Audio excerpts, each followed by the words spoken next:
I never dreamed I'd become the focus of our HOA president. But then again, I never dreamed that someone like Diane Walters would wield so much authority in our otherwise tranquil suburban community. Everyone called her Karen behind her back, which was fitting. She was constantly wanting to speak with all the managers within a 5-mile radius.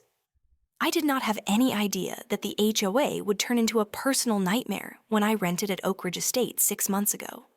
It started with a bird bath. Yes, a completely innocuous stone bird bath in my front garden. Diane informed me that it was a Section 14, Paragraph 3 handbook violation. No more than 18 inches high outdoor decorative items without first having written approval. I didn't think that I needed to seek permission to give birds a drink in my own garden, but Diane was keen to inform me by a loud yellow violation notice pinned on my door. Mr. Reynolds, we take community standards very seriously, she told me with that sugary sweetness and constantly condescending head angle.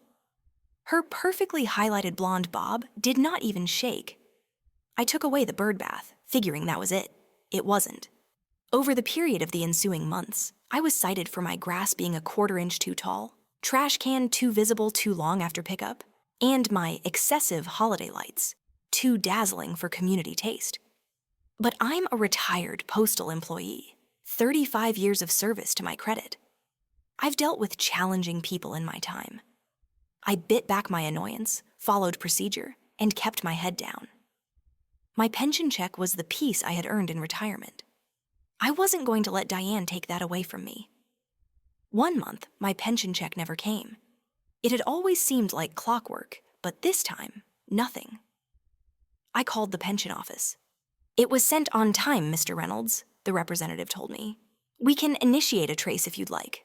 I agreed, but that wasn't going to do anything for my immediate problem. Bills were beginning to pile up, and my checking account wasn't large enough to cover all of them. That's when I spotted Diane, once more, approaching my neighbor, Mrs. Garcia's porch, with violation notice in tow. The self-satisfied strut she possessed provided me the courage. The next day, my neighbor Tom visited. "Hey Jeff, heard something.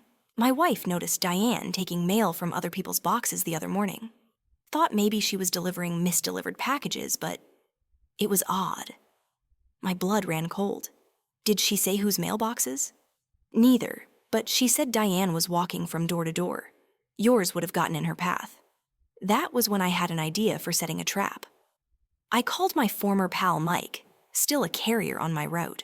"Would you tell me what time you will be delivering my mail tomorrow morning, and hold on to anything that is important so that I can pick it up myself?" Mike was agreeable. The next day, I stood outside my window. Mike stopped by to bring the mail and nodded surreptitiously at me. 10 minutes later, she was there, Diane, walking casually down the street. She walked up to my box, glanced around, then opened it and rummaged through. I recorded it all on my phone, zooming in as she pulled out an envelope, clearly from my credit union, and stuffed it into her purse. I called Mike immediately. "Jeff, this is not a joke," he told me. "I'm calling the Postal Inspection Service." 2 days later, Inspector Sarah Martinez phoned me. "Mr. Reynolds, we've reviewed your tape. We believe Ms. Walters has taken your pension check, and perhaps something else. We'd like to have your cooperation with a sting operation." The concept was simple. The pension agency mailed a substitute check that contained a hidden tracking device. Inspector Martinez and her team would be watching when it came in. The following week, the check arrived as promised. I was sitting in the window and watched Mike put it in my mailbox and give a quick, discreet wave. Shortly thereafter, Diane's silver SUV arrived. She pretended to be taking photos of my lawn, likely stalking her next made-up infraction, then simply opened my mailbox and removed the envelope. As she had turned to go, a plain white van pulled up alongside of them. 2 inspectors stepped out. "Ms. Walters," Martinez flashed his badge, his eyes glinting. "Postal Inspection Service. We'd like to ask you a few questions regarding mail just entered." Diane was caught off guard, and the expression on her face was perplexed.